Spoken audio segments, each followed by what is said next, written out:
Welcome back जी। एक दफ़ा फिर आपको खुशामदीद कहेंगे और प्रोग्राम के सेगमेंट में बात होगी आपके सेहत के हवाले से मामला और मसाइल पर।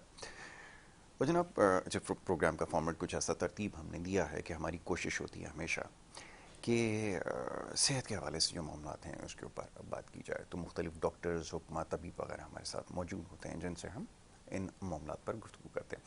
ये जो जुमे का रोज़ होता है, इसका ये दूसरा यानी कि ये सेगमेंट जो हमारा है, इसकी नौइयत थोड़ी सी मुख्तलिफ है क्योंकि इसमें हम आपके जो नफ्सियात के हवाले से मामला और मसाइल हैं इसके ऊपर गुफ्तगू करते हैं और बहुत सारे सवालात हमें मौसूल हो रहे हैं।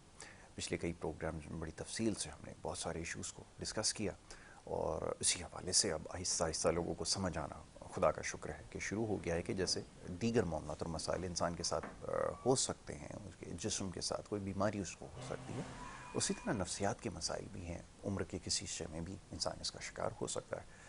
और सबसे ज़रूरी बात यह कि जैसे दीगर बीमारियाँ खुदा का शुक्र है कि काबिल इलाज हैं, उस तरह नफ्सियात से जुड़े जो मसाइल हैं वो भी काबिल इलाज है। लेकिन बहरहाल उसके लिए एक माहिर नफ्सियात की ज़रूरत है। हमारे मौजूद मेहमान डॉक्टर शफीक यासीन इस वक्त क्योंकि पाकिस्तान में नहीं है, इंशाल्लाह नेक्स्ट वीक से वो भी हमारे स्काइप के ज़रिए जो है वो हमें ज्वाइन करेंगे। तो हम उनका जो यहाँ पे एक इदारा है जो काम कर रहा है बड़े तवील अरसे से, शफीक यासीन हॉस्पिटल, वो नफ्सियात के हवाले से और मनशियात में मुब्तला लोगों के हवाले से, उनके मसाइल के हवाले से काम कर रहा है। तो हमारे पास आज स्टूडियोज़ में जो शफीक यासीन हॉस्पिटल है उसकी एडमिनिस्ट्रेटर हमारे साथ यहाँ पे मौजूद हैं, निदा नदीम साहिबा। इससे पहले भी प्रोग्राम में तशरीफ़ ला चुकी हैं और बड़ी तफसील से हमने गुफ्तगू की कि क्या कुछ मसाइल होते हैं और ख़ास तौर पे जो सवालात मौसूल होते हैं उसमें सबसे ज़्यादा ये पूछा जाता है कि जो नफ्सियात के हस्पताल या मराकज़ होते हैं ये किस तरह काम करते हैं। इसके बारे में शायद हम नहीं जानते, तो कोशिश कर रहे हैं इस हवाले से भी बात करें। निदा को हम सबसे पहले वेलकम करेंगे। Thank you so very much, बहुत शुक्रिया निदा प्रोग्राम में हमें वक्त देने के लिए। और निदा चूँकि न सिर्फ वहाँ के एडमिनिस्ट्रेशन के मामला देखती हैं बल्कि इसके अलावा जो सुबह से लेकर शाम तक वहाँ पे पेशेंट आ रहे होते हैं उनकी काउंसलिंग करना, उनकी ट्रीटमेंट देखना कि कैसे हो रही है, सही डॉक्टर्स को साइन करना, ये सारी रिस्पॉन्सिबिलिटीज़ आपके पास हैं। तो उनसे ज़रा इस बारे में बात होती है क्योंकि बहुत सारे क्वेश्चन जो पिछले प्रोग्राम में भी निदा मौसूल हुए। और सबसे ज़्यादा ज़रूरी क्वेश्चन अगेन अभी क्योंकि बहुत सारे सेंटर्स अब बनते जा रहे हैं, ठीक है, बनना ज़रूरी है क्योंकि मसाइल इतने ज़्यादा हैं, बट वो वाला जो सवाल था कि किस तरह ट्रीट किया जाता है उसके हवाले से आज भी लोग जो है वो जानना चाहते हैं। एक दफ़ा फिर ये सवाल करूँगा ताकि जो आज ये प्रोग्राम देख रहे हैं उनको ये समझ में आए कि ये जो नफ्सियाती मराकज़ हैं या हॉस्पिटल हैं उनमें क्या फ़र्क होता है। पहले तो ये ज़रा हम समझ लेते हैं कि आपके हॉस्पिटल में और दीगर जो मराकज़ हैं उसमें क्या फ़र्क है, क्योंकि वो जो मराकज़ जिनको देख कर आए हैं वो उनके लिए बहुत परेशान कुन है। तो आपके यहाँ सूरत हाल क्या है, पहले चाहूँगा इस पर बात। हमारा हॉस्पिटल एक प्रॉपर हॉस्पिटल है राइट। और प्रॉपर हॉस्पिटल में प्रॉपर तरीके से मेडिकेशंस होती हैं। राइट। जो इदारे खुले हुए हैं, जो खुल रहे हैं इनफैक्ट वो रिहेबिलिटेशन सेंटर के नाम से भी खुल रहे हैं, राइट। तो उनमें ये है कि वो पेशेंट्स को एडमिट कर लेते हैं और वो सिंपल एडमिशन होता है, वो पेन किलर्स देकर उनको सुलाते हैं, जो भी उनको रिलीफ पेन किलर के थ्रू दे दिया जाता है। लेकिन प्रॉपर ट्रीटमेंट जो होना चाहिए, जो रोज़ाना डॉक्टर देखें और रोज़ाना उनको फॉलोअप करे, वो चीज़ वहाँ इतनी अच्छी नहीं होती। जो प्रॉपर हॉस्पिटल्स होते हैं जाहिर सी बात है उनका प्रॉपर चीज़ें होती हैं और प्रॉपर डॉक्टर्स होते हैं, हर चीज़ को स्टेप बाय स्टेप देखा जा रहा होता है। क्योंकि ये पेशेंट्स वो नहीं है जो आज आपने दवाइयाँ लिख दी और आपने एक हफ्ते तक खिलाते रहे और वो सही चलते नहीं, इनको तो रोज़ाना मॉनिटर करना पड़ता है, अप एंड डाउन होते रहते हैं ये पेशेंट्स। तो ये जो इदारे खुल गए हैं उनमें ये सब चीज़ें नहीं मौजूद हैं। तो मैं हमेशा जो मेरे पास पेशेंट्स आते हैं मैं उनको यही बोलती हूँ कि प्रॉपर हॉस्पिटल्स में लेकर जाएं अपने पेशेंट्स को ताकि उनका प्रॉपर इलाज हो सके। जैसे एक ड्रग्स का पेशेंट आ रहा है, वो खाली ड्रग्स का पेशेंट नहीं है, उसको नफ्सियात का भी इशू हो जाता है। तो दोनों चीज़ों को लेकर चलना होगा। तो ये प्रॉपर एक हॉस्पिटल करेगा ना। अगर हम रिहेबिलिटेशन सेंटर जो छोटे छोटे खुल रहे हैं, सेंटर्स खुल रहे हैं, उसके अंदर कोई प्रॉपर डॉक्टर्स नहीं है या प्रॉपर इलाज का कोई सिस्टम नहीं है, तो मुझे बताएं कि वहाँ वो दोनों चीज़ें लेकर कैसे चलेंगे। या हफ्ते में एक दफ़ा डॉक्टर आकर वहाँ विजिट करता है, तो वो पूरे हफ्ते पेशेंट्स को कैसे पता चलता है कि पेशेंट सही था या नहीं सही था। तो मैं तो हर पेशेंट से ये रिक्वेस्ट करती हूँ, मैं लोगों को भी समझाऊंगी प्रॉपर हॉस्पिटल की तरफ जाएं जहाँ हर फैसिलिटीज़ उनको मिले, प्रॉपर डॉक्टर्स मिले, प्रॉपर स्टाफ मिले। और ज़रूरी होता है जैसे ये ड्रग एडिक्शन वाले जो केसेस होते हैं, फिर सही से डिटॉक्सिफिकेशन का एक प्रोसेस होता है, वो होना चाहिए जो कि आपके पास यकीनन अवेलेबल हैं, वो सारे सोर्सेज आपके पास हैं। लेकिन ये हमारे यहाँ चीज़ें ये चीज़ें दीगर जगहों पर जो है वो फॉलो अनफॉर्चुनेटली नहीं की जा रही। कुछ जगह यकीनन होती भी होंगी, तमाम ये सब में ज़्यादा ज़रूरी है, और ये मेडिकल सुपरविजन में होती हैं डॉक्टर्स की। अब ये भी बड़ा ज़रूरी है, ऐसा ही है जी? अब बिल्कुल डिटॉक्सिफिकेशन ऐसे के ही ऊपर है, काम होता है? बिल्कुल वो टाइम लगता है। ड्रग्स के पेशेंट्स को मेरे ख्याल से 10 to 15 डेज लग जाते हैं डिटॉक्स होने में, या मोर देन दैट भी, क्योंकि ठीक ठीक। डिपेंड्स ना कि वो कितने अरसे से ड्रग्स ले रहा है। तो इसके उसमें प्रॉपर उनको इंजेक्शंस और प्रॉपर ड्रिप्स के थ्रू उनको दवाइयाँ दी जाती हैं, क्योंकि जब इनको विड्रॉल्स हो रहे होते हैं तो वो अपने सेंसेस के अंदर भी नहीं होते हैं। तो उसको भी देखना, मॉनिटर करना पड़ता है कि उनको किस तरह डील किया जाए। इतने कभी बहुत एग्रेसिव हो जाते हैं, कभी उनको सेंस ही नहीं होता कि वो क्या कर रहे हैं, कभी कपड़े फाड़ रहे होते हैं, कभी वो कुछ कर रहे होते हैं। तो अगर आपके पास प्रॉपर डॉक्टर होगा, प्रॉपर स्टाफ होगा, ट्रेन स्टाफ होगा, जैसे कि हमारे हॉस्पिटल में है, तो वो टाइम इजी हो जाएगा उस पेशेंट के लिए भी, और तरीके से पूरी मेडिकेशन होगी। लेकिन जिन इदारों में ये सब चीज़ें नहीं हैं, तो मुझे बताएं वहाँ क्या होगा? वहाँ पेशेंट को खाली सुलाया जाएगा और नहलाया जाएगा, और इतना वीक करके डिस्चार्ज किया जाएगा। 3-3 महीने के लिए एडमिट कर लेते हैं बहुत कम पैकेज के अंदर, और जो हमारी फैमिली होती है वो भी सेटिस्फाई होती है कि ठीक है 3 महीने के लिए उन्होंने रख लिया, बहुत कम पैकेज दे रहे हैं। लेकिन आप सोचें जो कम पैकेज दे रहा है वो इलाज क्या करेगा? ठीक है। प्रॉपर इलाज के लिए प्रॉपर पैसे, कुछ तो पैसे लगेंगे, और आपको प्रॉपर इलाज की तरफ जाना चाहिए, जो वो मेरा हॉस्पिटल या कंप्लीट कोई भी अच्छा हॉस्पिटल। बिल्कुल ठीक है। ये एक बड़ा प्रॉब्लम ये होता है कि वो इलाज का जब मामला होता है ना, तो वो ज़रा जल्दबाजी से काम लेते हैं। प्रॉब्लम ये है कि बहुत सारे केसेस के अंदर मैं देख रहा था, कुछ मैसेजेस आते हैं, वो केसेस इतने मेच्योर, उतने क्रॉनिक हो जाते हैं कि फिर ओवरनाइट तो ज़ाहिर है नहीं ठीक किया जाता। इसका एक बड़ा ड्यू प्रोसेस है। उसको सबसे ज़्यादा जो इसमें इम्पोर्टेंट चीज़ होती है ना, वो पेशेंट को सही से देखना, लुक आफ्टर करना होता है, उसकी हर मूवमेंट को देखना होता है। अब ये कितना ज़रूरी होता है और क्या होता है, ज़रा ये भी तो बताएं ना, क्योंकि बाकी दीगर केसेस में अगर खुदा ना करे किसी के साथ किडनी के साथ, या किसी के अगर और पेनक्रियाज के साथ, या किसी भी इशू ऑर्गन के साथ हो, तो ज़ाहिर एक मेडिसिन दे के उसको छोड़ा जा सकता है। बट यहाँ तो सबसे इम्पोर्टेंट चीज़ मॉनिटरिंग है। वो कैसे होती है? मॉनिटरिंग का ये है कि देखिए हमारा स्टाफ बहुत ट्रेन है, जो नर्सिंग स्टाफ है ठीक है, उसको बिल्कुल ट्रेन किया हुआ है। और हमारे डॉक्टर शफीक यासीन तो हमारे मेन कंसल्टेंट हैं, स्पेशलिस्ट हैं चीज़ के, तो वो तो खैर लुक आफ्टर करते ही हैं। उसके साथ जो हमने दूसरे डॉक्टर्स को रखा है वो भी बहुत अच्छे ट्रेंड हैं। तो टाइमिंग फिक्स है, दिन में एक डॉक्टर 2 से 3 राउंड लेता है, दूसरा डॉक्टर और राउंड लेता है, डॉक्टर शफीक अपना फाइनल राउंड लेते हैं। फिर इनका पूरा पैनल बैठ के डॉक्टर्स का डिस्कस कर लेता है कि कौन सी मेडिकेशंस क्या है और किस तरह चेंज होनी है, क्योंकि ये डेली बेसिस पे होता है। हम ये नहीं कह सकती मैं कि आज डॉक्टर शफीक ने देखा और वो जैसे फ्राइडे को देख रहे हैं और फिर वो ट्यूसडे को जाकर दवाइयाँ चेंज करेंगे, ऐसा नहीं है। क्योंकि ये, और सिर्फ हॉस्पिटल के प्रेमिसेस में डॉक्टर हैं ये नहीं है, जैसे रात है उसमें भी एग्रेसिव हो जाते हैं पेशेंट, सम टाइम इतने एग्रेसिव हो जाते हैं कंट्रोल में नहीं आते। तो ये डॉक्टर्स हमारे, और पूरे वक्त रात में भी हमारे नर्सिंग स्टाफ का फ़ोन आ जाए तो वो लोग उनको मेडिकेशंस बताते हैं, अब इंजेक्शंस लगते हैं। तो ये बहुत ज़रूरी है इनको मॉनिटर करना, क्योंकि जो विड्रॉल्स वाले तो जो प्रॉब्लम्स में आते हैं वो तो एक अलग है कि वो विड्रॉल्स में जाते हैं, उनको सेंसेस नहीं होती, लेकिन जो साइकोसिस के पेशेंट्स होते हैं उनको भी मॉनिटरिंग बहुत ज़रूरी होती है। क्योंकि कोई साइकोसिस का पेशेंट बहुत एग्रेसिव आता है, बहुत गुस्से में आता है, कुछ डिप्रेस्ड आते हैं, हर किस्म के है ना इशूज़, हर तरह के इशूज़ हैं, तो उनको उसी तरह हमें मॉनिटर करना पड़ता है। जो बहुत डिप्रेस्ड होते हैं उनको थोड़ा सा उठ सप्लाई से देखकर थोड़ा बेहतर किया जा रहा होता है कि भाई वो ठीक हों, ये ना हो कि वो बिल्कुल ही सो रहे हैं और कुछ नहीं पता चल रहा। और इन बीमारियों के साथ साथ ये भी है कि जो ड्रग्स लेने वाले पेशेंट सिर्फ ड्रग्स तो नहीं ले रहे, उनके अंदर के ऑर्गन्स भी तो कोई ख़राब हो सकता है, हमें वो भी मॉनिटर करना पड़ता है। हमें सारे, हम जब हम जिस दिन एडमिट करते हैं उसके वेरी नेक्स्ट डे हम उनके बेस लाइन टेस्ट सब करवा लेते हैं, क्योंकि हमें अंदर का हाल तो पता नहीं है ना। और जाहिर आप ठीक नजर है, बिल्कुल आप जाहिर ठीक लग रहे हैं, लेकिन हो सकता है आपके इश्यूज अंदर हों और हम अपनी मेडिकेशन स्टार्ट कर दें, पता चला आपका तो लिवर फंक्शन ही ठीक नहीं था, हमने इतने स्ट्रॉन्ग मेडिकेशन दे दी। तो हम ये सब चीज़ें करने से पहले हम उनके प्रॉपर टेस्ट करवाते हैं, टेस्ट मॉनिटर होते हैं। फिर उसके बाद उसके चीज़ से रिलेटेड अगर वो नॉर्मल है तो नॉर्मल मेडिकेशन हैं, अगर कुछ प्रॉब्लम्स हैं तो उस लिहाज से मेडिकेशन हैं, तो वो सब चीज़ें देख कर उनको मेडिकेशन दी जाती है, क्योंकि ये भी बहुत ज़रूरी है। सिर्फ साइकोसिस या ड्रग्स या और अदर, ये सिर्फ नफ्सियात की बीमारी, नफ्सियात के साथ हमें जनरल चीज़ें भी देखनी पड़ती हैं। बिल्कुल सही है। हो सकता है किसी और बीमारी की वजह से उसके जो है वो इफेक्ट्स आपको नज़र आ रहे हैं, और साइड इफ़ेक्ट्स उसके हो सकते हैं।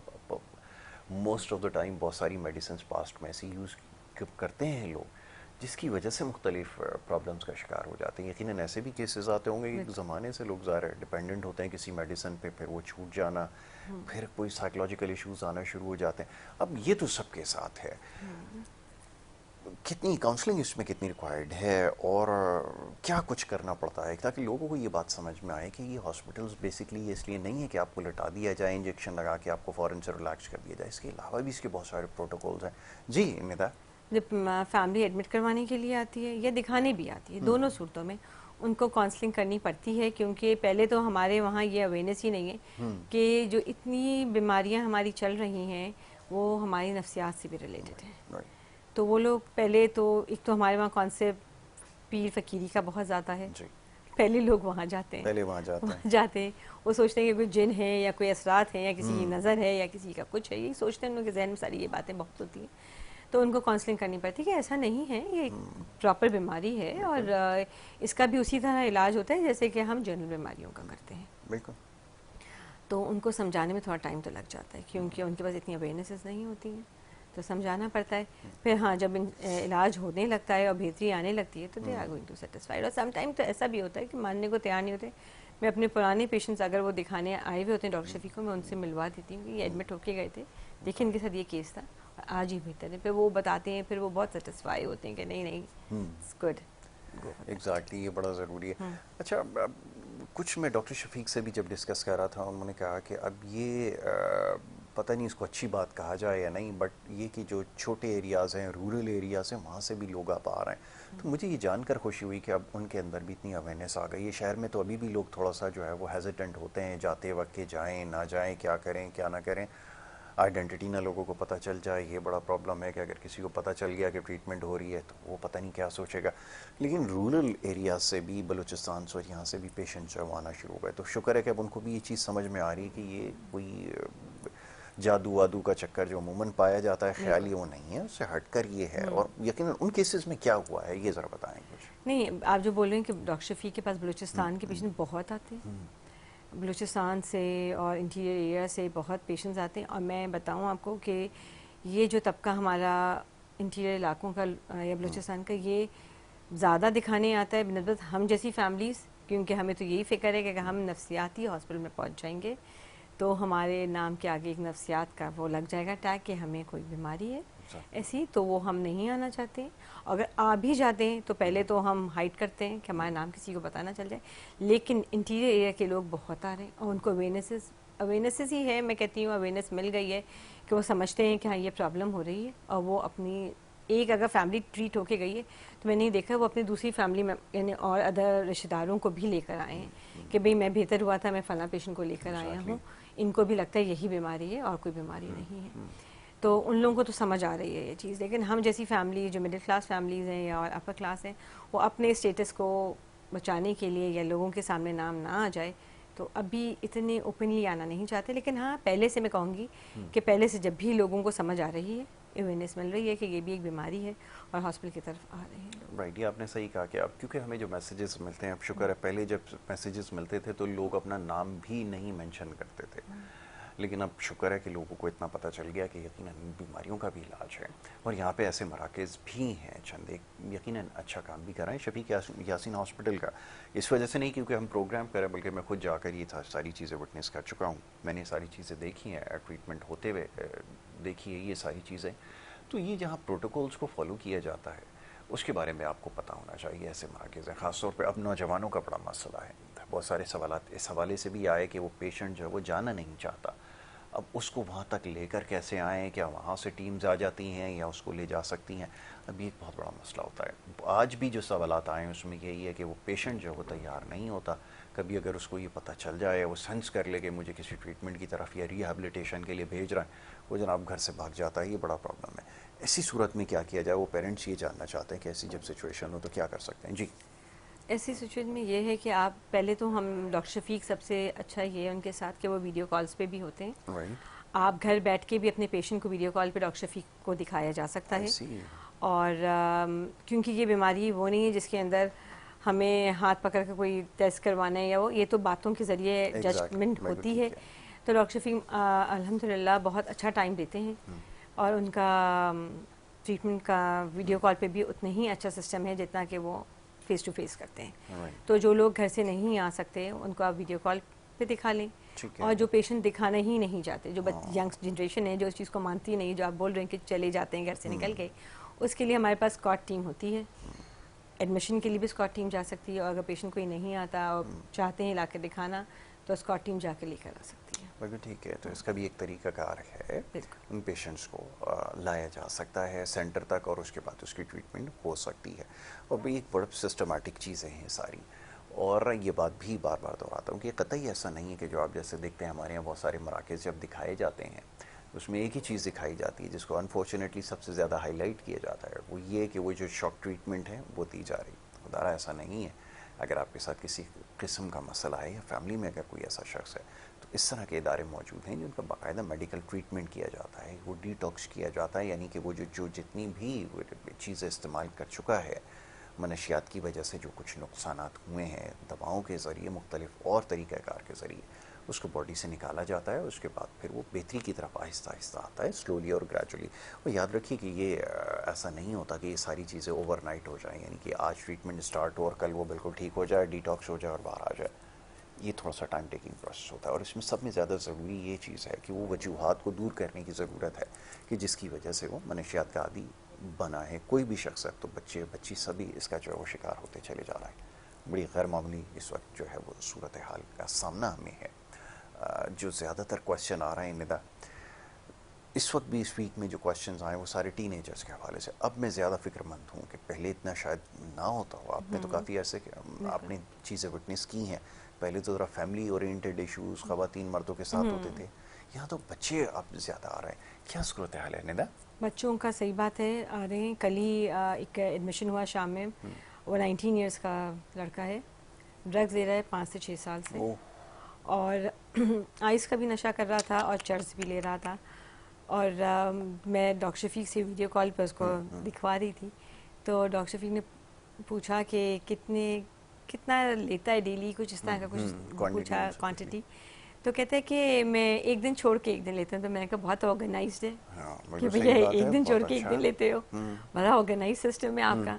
ऐसा कुछ भी नहीं, बच्चे आते हैं झूठ बोल देते हैं, लेते तो डेफिनेटली जो ड्रग्स है तो एक दिन छोड़ के एक दिन कैसे लेगा, कैसे ले सकता है, exactly. डेली लेगा।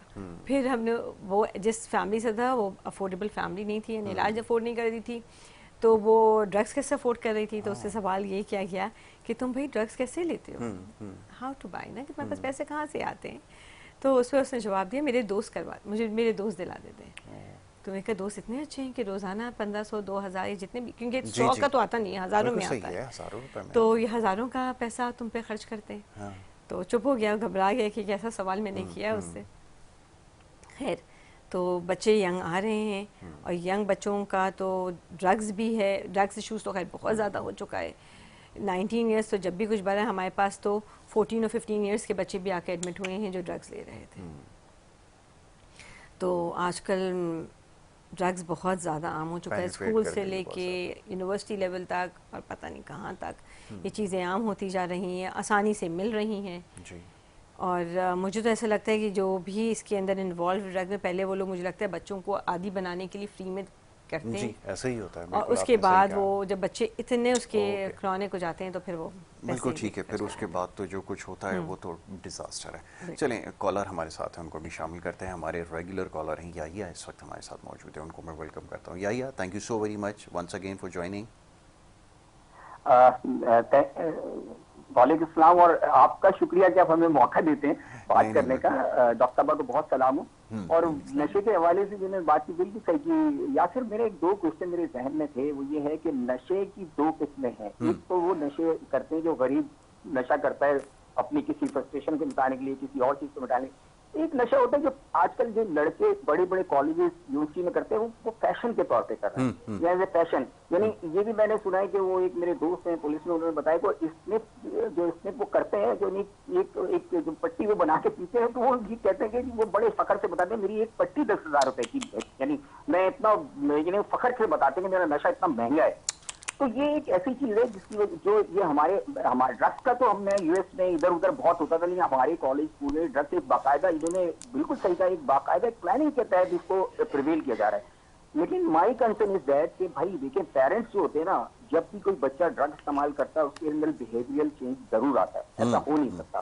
ठीक है, अगर गरीब का बच्चा है तो जाहिर बात है वो भी कहीं ना कहीं कुछ पैसा पूरा करने के लिए कहीं से कोई उल्टी चीज करेगा, पैसे के पास आएंगे तो माँ बाप से कितनी नजर रखनी चाहिए कि वो पैसे कहाँ से ला रहा है, कोई चीज लेके आ रहा है ऐसी आउट ऑफ द वे, वो भी पता करनी चाहिए कहाँ से ला रहा है जी। और दूसरी बात है कि जैसे आजकल लड़कियां भी नशा करें, हाँ, ये बड़ा मैं डॉक्टर से पूछना चाहता हूँ कि हमें कौन सी ऐसी इंस्टेंस हैं जो हमें रखनी चाहिए कि बच्चे के बिहेवियरल चेंज में हमें नजर पड़े कि मेरे बच्चे में चेंज ऐसा आ रहा है, या हम उसे पैम्पर के तौर पे बाईपास कर देते हैं, बाप अगर पूछ रहे तो माँ कहती है आप बिला वजह शक कर रहे हैं। तो ये चीजें कितनी प्रिवेल करती हैं इसको जाने में। और एक आखिरी सवाल, बहुत सवाल हो गए, आखिरी सवाल ये कि जब आपके पास कोई ऐसा पेशेंट आता है तो आप जब वो ट्रीटमेंट दे रही होती है तो आपका पहला उससे सवाल क्या होता है, और वो आप उस रिहेबिलिटेशन के लिए घर वालों को क्या इंस्ट्रक्शन देना चाहती है? यही मेरा सवाल है। Thank you. बिल्कुल ठीक है यार, thank you so very much. यार ये ना बहुत सारी चीज़ों की निशानदेही तो करती है, जिसको अभी हम कुछ देर पहले भी तस्करा कर रहे थे बच्चों के हवाले से ख़ास तौर पे। यही अभी कुछ देर पहले ही इस पे बात हो रही थी कि क्वेश्चन तो सबसे पहले यही पूछा जाता है कि इस तरफ आना कैसे हुआ। वो बहुत सारा बच्चों का तो कॉमन ही आंसर होता होगा, जैसा भी आपने बताया ना एक पेशेंट का कि दोस्त लेकर आ गए थे। यकीनन यही आप सबसे पहले जानने की कोशिश करते होंगे। एटलीस्ट जो आजकल जो बोल रहे हैं ट्रेंड चला हुआ है स्कूल कॉलेज एंड यूनिवर्सिटीज में, मुझे तो ऐसा लगता है कि एक फैशन बन गया है जी। एग्जैक्टली, बैठते हैं बच्चे, स्टाइल है और मजाक में भाई आप थोड़ा और आप थोड़ा चखिए, उसमें वो बच्चे आदी हो जाते हैं। बिल्कुल ऐसा ही। और बड़ा फकरिया बताए बच्चे ये बोलते हैं कि हम ये चीज़ यूज़ कर रहे हैं आपस में, पेरेंट्स तक तो पता नहीं बाद में जाती होगी ये बात। तो ये एक ट्रेंड बन गया, और ट्रेंड बनने का सबसे बड़ा रीज़न पेरेंट्स हैं, इसलिए कि फिर मैं बोलूँगी पेरेंट्स इतना पैसा क्यों देते हैं। मैं अभी निशा इसके ऊपर बात करता हूँ, ये बड़ा इंपॉर्टेंट टॉपिक है कि ये वाकई काउंसलिंग की तो ज़रूरत है। तो हम ये सिलसिला जब शुरू होता है तो इसकी वजह क्या बनती है, इसके ऊपर हम गुफ्तगू जारी रखेंगे। एक ब्रेक के लिए कहा जा रहा है, एक छोटी सी ब्रेक है, ब्रेक के बाद वापस आएंगे। आप देखते रहिए प्रोग्राम गुड मॉर्निंग कराची।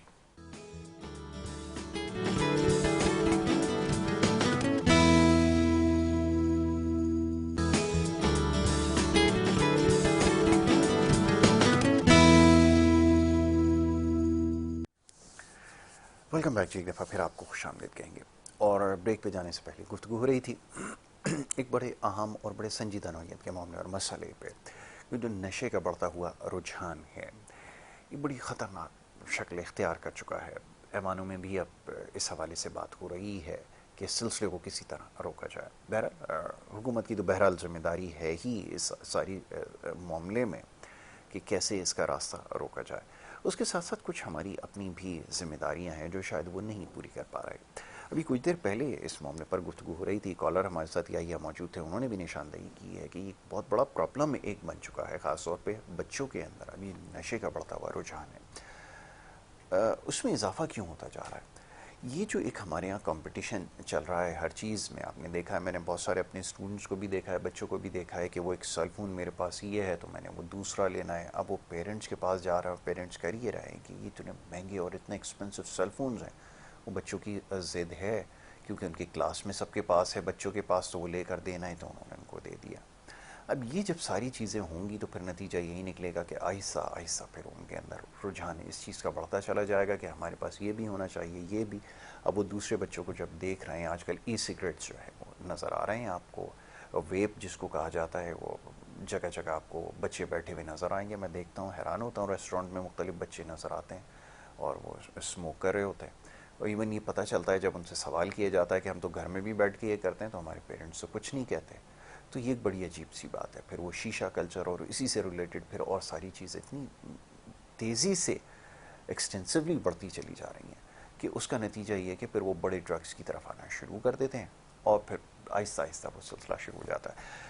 ये कितने केसेस में निदा ऐसा होता है कि जहाँ पर बच्चों ने ये वेब से स्टार्ट किया, अब देखता हूँ अफसोस के साथ कहना पड़ता है, बच्चे घर में बैठ के वेब पी रहे हैं और उसका धुआं छोड़ते हैं और वो पेरेंट्स से ये समझते हैं, शायद इतने अनजान हैं कि जी इसका नुकसान कोई नहीं है। अक्सर बच्चों से पूछे कि भाई क्यों करते हो, तो कहते हैं जी इसका नुकसान कोई नहीं है। सही कह रहे हैं। अब ये बताइए कि ये सिलसिला आपने क्या कुछ विटनेस किया? नहीं, ई सिगरेट के बारे में तो लोगों का थॉट ये है कि इसका कोई नुकसान नहीं है, ये बताया जाता है। हाँ, तो बच्चे अगर इस्तेमाल कर भी रहे हैं तो पेरेंट्स ये कहते दें नहीं ये सिगरेट की तरह नुकसानदेह नहीं है। जी, अरे सिगरेट की तरह नुकसानदेह क्यों नहीं है? आपने मालूमात की कि है या नहीं? यही तो इशू है, पेरेंट्स तो खुद चीज़ों को इजाज़त दे रहे हैं। और बात ई सिगरेट और सिगरेट की नहीं है, स्टार्ट करने की है। अगर आप छोटी उम्र में आप इस चीज़ पे आएँ, और आजकल ट्रेंड ऐसा चल पा रहा है कि एक चीज़ के बाद दूसरी चीज़ पे हम शिफ्ट हो रहे हैं, तो वो ड्रग्स की तरफ, मैं ये नहीं कह रही कि हर बच्चा चला जाएगा, लेकिन रास्ते ऐसे ही बनते हैं जाने के। और फिर वही बात आती है, पेरेंट्स पैसे देते हैं, ई सिगरेट भी खरीदते हैं, उसके आगे के ड्रग्स भी लिए जाते हैं। और ये तो वो हो गया ना ट्रेंड के, बच्चे जब यंगस्टर्स बैठते हैं, लड़के हों या चाहे लड़कियां हों, लड़कियां 20 जी बिल्कुल, तो जब ये लोग बैठते हैं तो ये सब बड़े उसमें कि हाँ तुम पी रहे हो, मेरे पास भी है, तुमसे ज़्यादा अच्छा मेरे पास है, उसके पास मेरे पास फ्लेवर है, ये वाला फ्लेवर है, ये फ्लेवर है और ये स्टाइल वाला है, तुम्हारे पास वो नहीं है। इस तरह करके स्टार्टिंग तो यहीं से होती है और फिर वो बढ़ती चली जाती हैं, ड्रग्स की तरफ चले जाते हैं बच्चे। लेकिन ये ट्रेंड एक फैशन बन गया। एग्जैक्टली, आपने सही कहा कि फैशन है, फैशन है। आज हम लोग कहते हैं कि हम क्लास दिखाते हैं कि हमारे बच्चे ये चीज यूज कर रहे हैं, या आज इतनी बड़ी गाड़ी में घूम रही है हमारी क्लास, ये हमारी क्लास। देखा है लोगों को कि मेरे बच्चे तो सारा दिन वो स्मोक करते रहते हैं और ये करते हैं। मैंने कहा यार ये कोई अच्छी बात है? और फिर पेरेंट्स आके बोलते हैं हम क्या करें। हाँ, ये भी प्लीज ये ना बोले हम क्या करें। मुझे तो बहुत गुस्सा चढ़ता है जब पेरेंट्स ये बोलते हैं ना हम क्या करें, आप बताएं हम क्या करें। आप ये करें, तो पहले सबसे पहले आपको देखना चाहिए था कि बच्चे क्यों पी रहे हैं जी। और अगर आपको पता चल भी गया, चल तो जाता है, ये मत बोलें पेरेंट्स के पता नहीं चलता। देखिए बिल्कुल सही, फर्स्ट सेकंड डेज में नहीं पता चलता है, एक महीना पता नहीं चलता, लेकिन 2-3 महीने के बाद आपको पता चलने लगता है। कैसे मुमकिन है कि पता ना चले? बच्चे बराबर में आके बैठते नहीं है कि आपके पता नहीं चलता? नहीं पता चलता आपको, या तो बिठाते नहीं है, आप टाइम नहीं देते। हाँ, ये हो सकता है, चलें ये भी सही है। या तो आप बच्चों को टाइम नहीं देते हो। बिल्कुल ऐसा ही है। हम पैसे दे के अपनी जान छुड़ा लेते हैं कि पैसे ले लो, हर फैसिलिटी हमसे ले लो, गाड़ी पैसा सब ले लो, हमसे टाइम ना लो हमारा। तो हाँ फिर सही है, आपको अवेयरनेस नहीं मिलेगी आपके बच्चों की क्या है।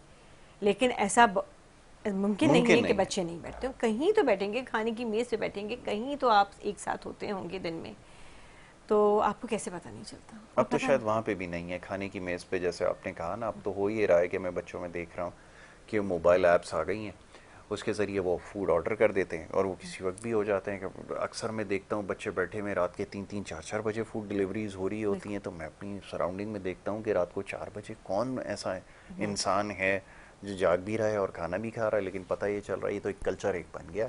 बड़ी तादाद बच्चों की, मैं उनके टर्नओवर देख रहा था, मैं हैरान रह गया कि किस तेज़ी से बढ़ रहा है। और फिर मैं इनका जब वो ग्राफ देख रहा था, उसमें ऑर्डर्स की जो टेंडेंसी है, वो टाइमिंग कौन से उसमें ज़्यादा है, तो मैं हैरान हुआ कि उस टाइम पे कि दुनिया में शायद फूड डिलीवर ना होता हो, रात 12 बजे से लेके सुबह 5 बजे तक फूड सबसे ज़्यादा डिलीवर हो रहा है। मैं हैरान हूँ, ये हो क्या रहा है ये बच्चों का। आप मुझे बताएं, हम लोगों के ज़माने में जब हम छोटे थे तो ये खाने की दुकानें खुली होती थी? सवाल ही नहीं पैदा था, मुमकिन ही नहीं था। और हमारे पेरेंट्स हमें इजाज़त देते थे, घर में ताले लग जाते थे। सिस्टम तो पहले हम लोगों के वहाँ ताले लगने का था, अब तो इलेक्ट्रॉनिक लॉक्स लगते हैं तो वो खुल भी जाते हैं, ताले लगा दिए जाते थे। तो मुझे तो याद नहीं आता कि हमारे घर में ऐसी चीज होती है। हम तो ड्रिंक्स आ सकती थी ना, कुछ सख्ती से इन और फैमिली के साथ मूव करते थे, बाहर खाना खाने जाते थे, हम भी जाते थे, लेकिन अपने पेरेंट्स के साथ जाते थे। अब तो ट्रेंड ये है कि पेरेंट्स तो पता नहीं कहाँ हैं, बच्चों का वीकेंड अपने दोस्तों के साथ बिजी है और हम पेरेंट्स इजाज़त खुद दे रहे हैं इस चीज़ को करने को। जब बाहर जाएंगे, ज़रूरी नहीं जो दोस्त आपके पास उनका आता है वो बुरा हो, लेकिन जो दोस्त जहाँ लेके जा रहे हैं हो सकता है वो एनवायरनमेंट खराब। पूछे एग्जैक्टली कि पूछे तो कहाँ जा रहे हैं। अच्छा, ये भी चलो ड्रग्स की तरफ ना भी हो, एक और ख़तरनाक प्रैक्टिस मैं देख रहा हूँ बड़ी तेज़ी से बढ़ती जा रही है। मैं देखता हूँ बच्चे अक्सर शाम में वो हाथ में उनके एनर्जी ड्रिंक होता है लाल रंग वाला, जो ख़तरनाक है, वो हाथ में है। और मैंने एक बच्चे को पूछा, ये बेटा ये आप कितनी दिन में पी लेते हो? वो मैं 3-4 पी लेता हूँ। मैंने कहा यार, हैरान होता हूँ मैं कि घर में कोई भी नहीं पूछता कि ये आप जो इस्तेमाल कर रहे हो बेटा, ये जो पी रहे हो ये किस लिए पी रहे हो, या उनको ये भी नहीं पता कि ये बॉडी में जाके कर क्या रही है, ये तबाही जो फेर रहे हैं। मेरे ख्याल में पेरेंट्स तो बिल्कुल भी फिर इसका मतलब है वो नहीं पेरेंट्स पूछते नहीं है ना, बताया तो। पेरेंट्स एक पॉकेट मनी, आजकल एक बहुत अच्छी लमसम पॉकेट मनी बच्चों को दी जा रही है। बैंक अकाउंट बन गए, कार्ड्स, हाँ बैंक अकाउंट्स बन चुके हैं, कार्ड्स बच्चों के पास हैं। ये एक्सेसेस हम दे रहे हैं ना, गलतियाँ कहाँ से? हमसे। मैं बच्चों को ब्लेम क्यों दूँ? बिल्कुल सही बात है। मैं हैरान हुआ लास्ट टाइम जब आपने बताया। हम देखें गवर्नमेंट तो जो जिनको उनको काम करना चाहिए वो कर रहे हैं या ना करें, वो अपनी जगह, उनका प्रॉब्लम है। लेकिन हमें अपने घर खुद बचाने, जैसे रोड पे गाड़ियाँ चलती हैं, हमारी जो ट्रैफिक का आलम है उसमें हम अपनी गाड़ी खुद बचाते हैं ना। अगर हम रूल्स पे चलें तो हमारे तो रूल्स है ही नहीं, तो हमारी तो रोजाना गाड़ी एक्सीडेंट होगा। तो लेकिन हम गाड़ी चलाते हैं, अपने को बचा रहे होते हैं। तो इसी तरह हम ये कहें अपने माशरे से हम ये ड्रग्स ख़त्म कर दें या ये चीज़ें ख़त्म नहीं कर सकते, इतना आसान नहीं है ये लेवल। एग्जैक्टली। तो हमें अपने बच्चों को अच्छी अवेयरनेस देनी है, हमें उनको टाइम देना है, हमें उनको उन चीज़ों से बचा लेना है। बिल्कुल सही बात है। और देखें अगर बच्चे कभी चले भी गए तो एक तो वो माएँ बहुत गलत हैं जो बच्चों को पैम्पर करती हैं, बाप सख्ती करते हैं, ये बहुत आम है हमारे उसमें। फादर सख्ती करते हैं, माँ कहती है नहीं नहीं बस अभी यहीं तो गया था। जी बिल्कुल सही आप कुछ सही बात बोलते हैं ताकि वो 2 दफ़ा बाप से डांट खाए चाहे मार खाए वॉटेवर जो भी बाप करे उसके साथ, तो थोड़ा डरेगा वो उठा के। लेकिन बिल्कुल अंदाज़ा होगा कि गलत हो रहा है, लेकिन गलतियाँ हम पेरेंट्स की हैं। मैं बच्चों को भी अब ब्लेम दे रहा, अब मेरे पास पेशेंट आते हैं, मैं इतनी बातें सुनती हूँ, मुझे ऐसा लगता है कि पेरेंट्स मैं बड़े अजीब वो एक है, मैं देखता हूँ बच्चे जब पढ़ने के लिए आते हैं पास बैठे होते हैं, 4-4 लाख रुपए के सेलफोन्स उनके पास होते हैं और हर दूसरे बच्चे के पास होते हैं। तो मैं ये सोचने पे मजबूर हो जाता हूँ कि यार हम जब खुद अर्न करते हैं, सब कुछ करते हैं, हम ये सेलफोन सालों हम नहीं चेंज कर पाते, हम अफोर्ड नहीं कर पाते कि यार कैसे इसको मैनेज करें कि हमने 2 लाख या 2.5 लाख रुपए का सेलफोन खरीदें। वो बच्चे ट्यूशन सेंटर्स में मैं देख रहा हूँ लेकर बैठे हुए होते हैं और वो हैरान होता हूँ मैं कि यार ये किस किस्म का कल्चर आ गया है कि इतना एक्सेस हो गया है कि इतनी आसानी से इतने एक्सपेंसिव सेलफोन, और वो किस लिए दिए जा रहे हैं, वो इसलिए कि वो जान छुड़ाने के लिए कि वो जिद कर रहा है बार बार, तो चलो उसको ला कर दे दे। जब ये हम बच्चों के साथ वो रखेंगे तो उसने क्या सीखना है और क्या वो करना है, मैं नहीं समझ पाया इस चीज़ को अभी तक। नहीं, और जब आप वक्त से पहले किसी को भी, बच्चों को क्या हमें भी कोई वक्त से पहले चीज़ मिल जाए तो हम मेहनत क्यों करेंगे चीज़ के? एग्जैक्टली। हम इतनी आसानियां बच्चों को दे रहे हैं कि बच्चे क्यों मेहनत करें पढ़ लिख कर कोई आगे बढ़ने की या कुछ अपनी ज़िंदगी बनाने के लिए। अब तो हम वक्त से पहले हर चीज़ उनको प्रोवाइड कर रहे हैं, पैसे क्या, मोबाइल्स क्या, अच्छी गाड़ियाँ, अच्छी चीज़ें। बिल्कुल ऐसा ही। हम लोगों के दौर में ऐसी चीज़ें नहीं थी, शायद इस वजह से बहुत सी चीज़ों से हम बचे हुए थे। उस वक्त भी ड्रग्स होते थे, ऐसा नहीं कहूँगी ये चीज़ें नहीं थी, लेकिन इतने खुले आम नहीं थी जो आज हो गई। सवाल नहीं था बिल्कुल, कोई इतनी खुले हमारे ही हॉस्पिटल में एक पेशेंट, आपकी बातों में मुझे याद आ गया, यंग यूनिवर्सिटी का बच्चा, उसी वक्त यूनिवर्सिटी उसने ज्वाइन की थी, 1 सेमेस्टर गुजरा थे, 2 सेमेस्टर उसके हुए थे। तो वो आया, वो उस पेरेंट्स ने पहले दफ़ा में पूरी स्टोरी गलत सुनाई। हाँ कि मैं कहती हूँ जब पेरेंट्स आते हैं या पेशेंट भी होता है, सही बात बताओ, इलाज सही होगा, लेकिन इलाज आपकी स्टोरी पे डिपेंड है। हम आपके साथ जाएंगे नहीं बाहर देखने, और ना हम आपके साथ थे। बिल्कुल सही बात है। अगर आप बताओगे सही नहीं तो हम इलाज कैसे करेंगे? डॉक्टर शफीक कैसे इलाज करेंगे? एग्जैक्टली, कोई भी डॉक्टर नहीं, कोई भी डॉक्टर, एनीवन। इनफैक्ट नफ्सियात का क्या, कोई भी बीमारी में आप नहीं कर सकेंगे, उसको सपोर्ट नहीं कर सकेंगे। तो उन्होंने आके बोला कि नशा कर रहा है, अभी पता चला है हमें, अभी पता चला है। अच्छा, अभी पता चला, उस अभी पता चलने का मतलब तो ये होता है कि शायद अभी 2-4 महीने से कर रहा है। जी जी। बच्चे ने भी स्टोरी यही सुनाई कि बस मुझे अभी कुछ महीने हुए जी। अच्छा, इलाज हो रहा है। अच्छा, आप एडमिट करवा दें, एडमिट नहीं करवाएंगे क्योंकि एडमिट नहीं हो सकते। जी जी, हॉस्पिटल का नाम नहीं आना है, हम खामोशी से लाएंगे और खामोशी से ले जाएंगे और बस जो भी है। जी। अच्छा जी, दवाइयाँ देनी शुरू हो गई, इलाज शुरू हो चुका था उनका, इंजेक्ट जो भी चीज़ें होनी थी वो हो रहा था proper through. In the end पता चला कि वो तो और वर्स पे वर्स हो रहा है। हाँ, अब बार बार मैं बोल रही हूँ ये ड्रग्स ले रहा होगा, नहीं नहीं, हम ये घर पे रहता है। अरे घर पे रहकर फिर वर्स क्यों हो रहा है उसकी हालत? फिर इन द एंड उसका बड़ा भाई आया, उसने फिर बताया कि ये कोई घर पे नहीं रह रहा, ये ड्रग्स खुद भी कर रहा है, ये सप्लाई भी करता है। कितनी क्रिटिकल सिचुएशन है। तो ये है, आपने बिल्कुल ठीक है निदा, ये बड़ा इंपॉर्टेंट टॉपिक है, इसके ऊपर बात करने की ज़रूरत है। काउंसलिंग बहुत ज़रूरी है, आपने अच्छा किया इन तमाम चीज़ों की निशानदेही की, और ये जानना सबके लिए ज़रूरी है जो गलतियाँ हो रही हैं जिसकी वजह से ये रुझान बढ़ता चला जा रहा है। और जैसे अभी निदा ने इस चीज़ की निशानदेही की, यकीनन हुकूमत की एक ज़िम्मेदारी है, वो पूरी कर रहे हैं, नहीं कर रहे, इसमें नहीं जाने की ज़रूरत, बच्चों के ऊपर नज़र रखने की ज़रूरत है, क्योंकि इस वक्त जो नफ्सियात का सबसे बड़ा मसला है वो बच्चों के साथ ही हमें नज़र आ रहा है। Nida, thank you so very much, बहुत शुक्रिया आपका कि आपने प्रोग्राम में वक्त दिया, बड़ी अच्छी गुफ्तगू रही। निदा नदीम हमारे साथ थी, एडमिनिस्ट्रेटर हैं शफीक यासिन हॉस्पिटल की, और ये जो नफ्सियाती अस्पताल है इसके हवाले से हमने बात की है, और भी दीगर मामलों पर गुफ्तगू की है। इंशाल्लाह यह सिलसिला आगे जारी रखेंगे। अब यहाँ पर क्योंकि प्रोग्राम का वक्त खत्म हो जाता है तो इंशाल्लाह नेक्स्ट टाइम आपसे मुलाकात होगी। मोहम्मद यासर और हमारी टीम को इजाज़त दीजिए, अल्लाह के बाद।